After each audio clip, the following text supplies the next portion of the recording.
Assalamualaikum warahmatullahi wabarakatuh. Halo warga Desa Sukawedi, kembali lagi di Do You See What I See?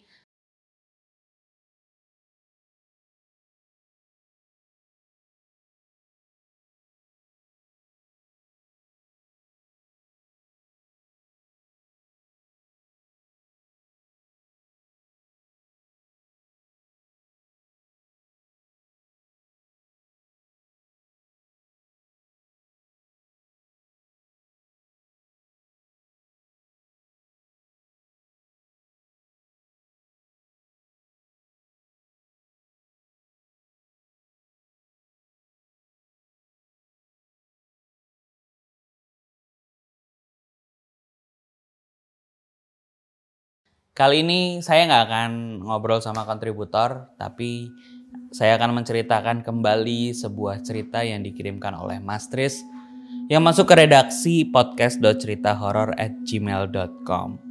Buat kalian yang punya cerita juga, sangat ditunggu loh cerita-ceritanya. Bisa dalam bentuk tertulis seperti yang akan saya ceritakan ini, atau dalam bentuk audio, rekaman audio yang akan kami posting, akan kami tayangkan di Do You See What I See Podcast hanya di Spotify seminggu 5 kali. Jadi selain ada video ini, teman-teman juga bisa mendengarkan podcast audio seperti layaknya YouTube ini zaman dulu gitu ya. Ada di Spotify. Jadi kontennya panjang. Ada 5 di sini, ada 5 juga di Spotify. Untuk cerita hari ini kiriman dari Mas Tris. Mas Tris ini ceritanya adalah seorang anak dari, jadi bapaknya ini adalah tukang mie ayam ya. Jadi bapaknya Mas Tris ini sudah sekian tahun berjualan mie ayam kelilingan. Nah, baru beberapa tahun ini aja ya si Mas Tris ini membantu bapaknya berjualan karena akhirnya bapaknya itu mangkal. Jadi dari kecil bapaknya Mas Tris ini jualan mie ayam kelilingan, dan setelah sekian lama capek keliling, akhirnya bapaknya Mas Tris ini mangkal di sebuah rumah, di depan sebuah rumah yang ada di sebuah komplek gitu ya. Mas Tris tidak menyebutkan ini di daerah mana, tapi kondisinya demikian. Setelah 3 tahun bapaknya mangkal, akhirnya ramai itu. Yang tadinya kelilingan, mangkal, udah punya pelanggan. Dan tepat setelah Mas Tris ini lulus SMK, Mas Tris memutuskan untuk membantu jualan bapaknya. Jadi Mas Tris ini sebenarnya punya cita-cita ya, menjadi pedagang mie ayam yang punya banyak cabang. Nah, oleh karena itu sebelum Mas Tris terjun langsung punya banyak cabang, Mas Tris rencananya mau belajar dulu sama bapaknya nih, gimana dari belanja, dari masak, jualan dan sebagainya.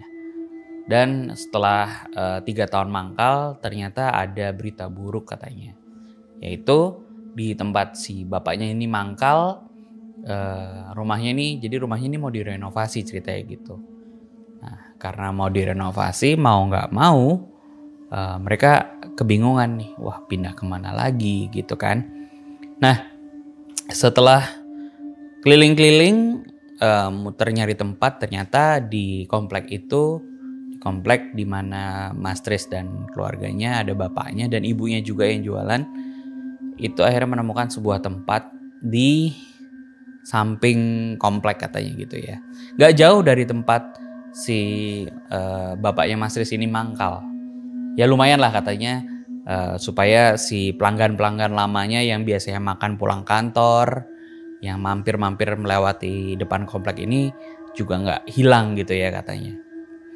Nah, di tempat ini sebenarnya luas lapang gitu ya, sebuah lapangan, tapi ada beberapa berita yang tersebar waktu itu ya. Nah, ini Mas Tris dengar dari warga setempat gitu ya, karena sebenarnya di lapangan itu pernah ada juga tukang mie ayam lama gitu ya, ada tukang mie ayam lama. Jadi terkenal sekali di daerah itu ada sebuah tempat jual mie ayam, rame katanya dulu. Ini juga lama gitu katanya. Tapi sempat tersiar gosip di komplek tersebut bahwa si mie ayam ini pesugihan gitu.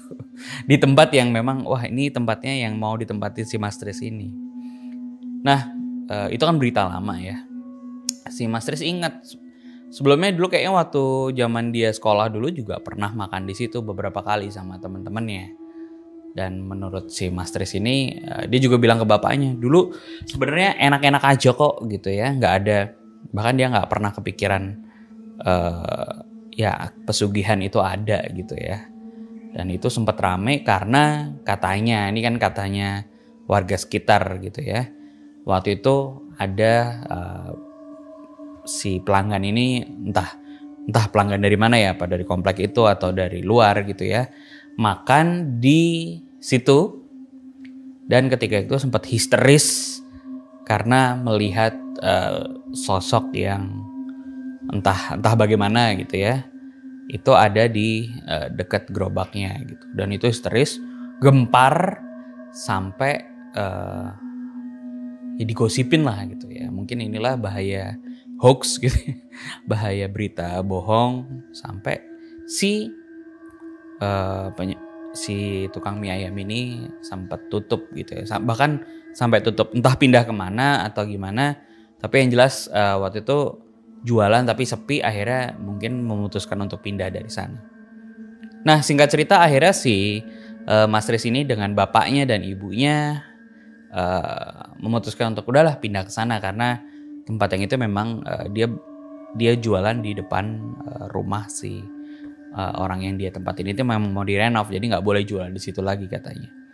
Akhirnya pindahlah ke tanah lapang itu dan jualan di sana. Jadi setelah siap-siap ternyata ya dia jualan dari siang aman-aman aja karena dia juga udah memberitahu kepada semua pelanggannya bahwa si makanan si mie ayam itu pindah ke sana, ceritanya gitu. Nah ada suatu sore di kala maghrib katanya gitu ya.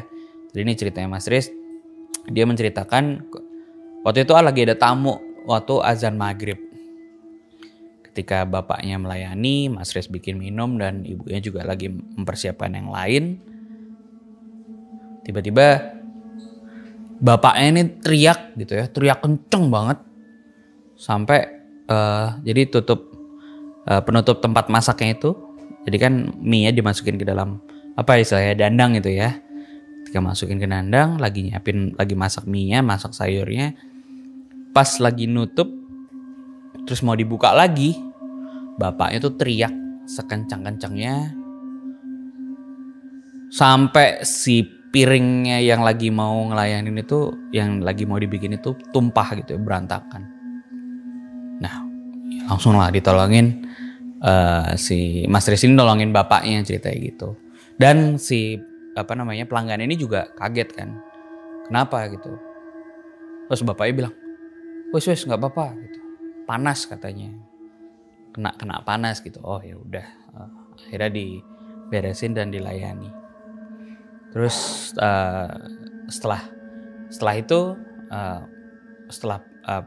si pelanggannya itu pulang, si Mas Tris nanya ke bapaknya, tadi ada apa sih katanya gitu kan. Ada apa tadi, kok nggak mungkin kalau hanya sekedar panas itu sampai benar-benar sampai teriak segitunya gitu kan. Nggak mungkin lah, benar-benar kata Mas Tris gitu. Kata bapaknya, ya bapak ceritain tapi kamu jangan takut ya katanya gitu. Kenapa pak? Jadi waktu itu si bapak yang tadi itu bapaknya cerita. Jadi ketika bapak masukin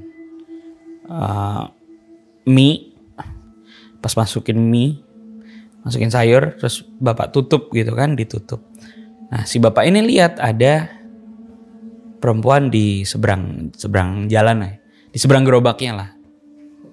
Ada perempuan di seberang gerobaknya memandang ke arah bapaknya. Bapaknya sebenarnya biasa aja karena emang lihatnya seperti ya layaknya orang pengen mungkin mau makan atau apa gitu ya. Nah ketika lagi masak itu, nunggu dan dirasa udah matang, si bapak akhirnya membuka si dandang itu.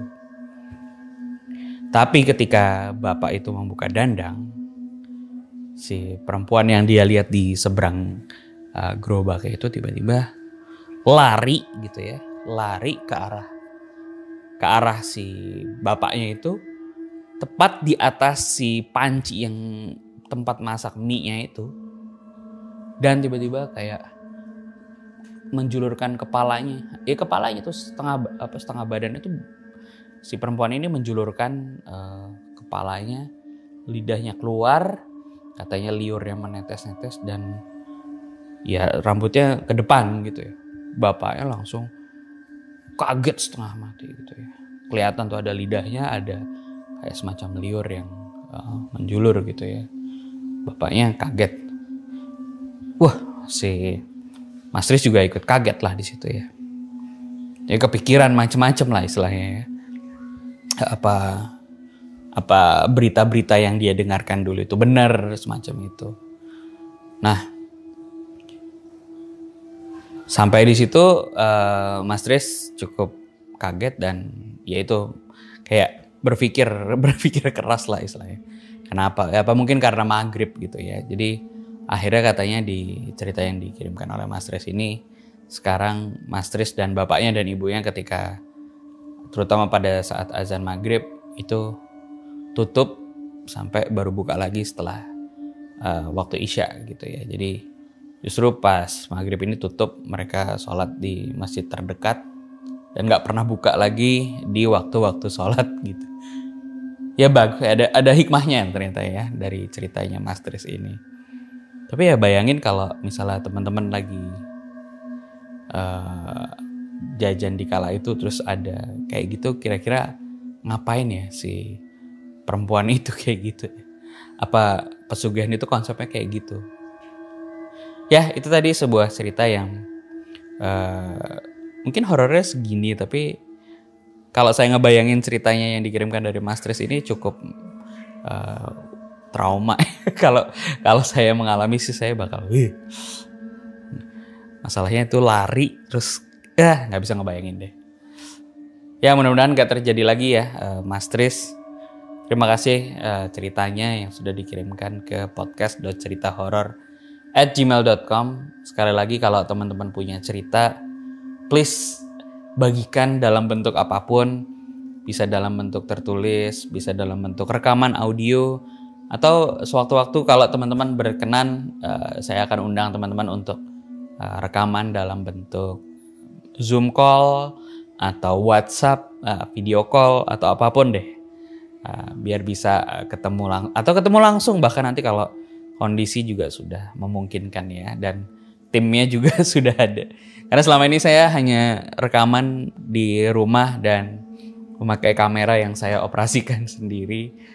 Jadi ya belum punya studio. Doain aja nanti kita bisa keliling-keliling ketemu teman-teman, atau teman-teman bisa datang juga kalau suatu saat Do You See What I See punya studio sendiri. Ya itu saja episode hari ini. Terima kasih sudah menyaksikan. Jangan lupa klik like, subscribe, atau komen. Pokoknya bagiin deh ke teman-teman supaya konten-konten di Do You See What I See tetap bisa tayang setiap seminggu 5 kali di YouTube dan di podcast di Spotify. Terima kasih. Assalamualaikum warahmatullahi wabarakatuh.